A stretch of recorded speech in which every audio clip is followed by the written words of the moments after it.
Kelvin and I are testing out the Gordon Ramsay Stuffed Lamb recipe to see if it's worthy for my holiday dinner.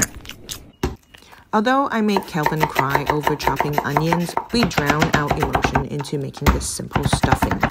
I always enjoy making lamb chops, but never had the courage to make a whole lamb roast. Not a lot of people can tolerate the gamey smell of lamb. I love this spinach peanut feta combo, but not sure if it will stand up against this of a lamb. Looking for Sumac was not easy in Hong Kong, and wrapping the lamb was a bit messy. Count some sheep and let this bad boy rest.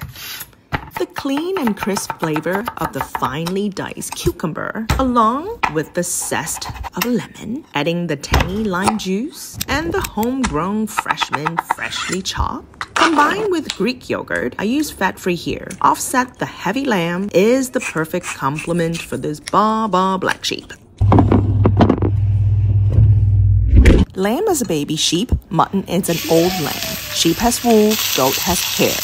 New Zealand lamb are grass-fed, smaller with gamey flavor. US lamb is grain-fed, bigger but less gamey. Australian is a hybrid for both.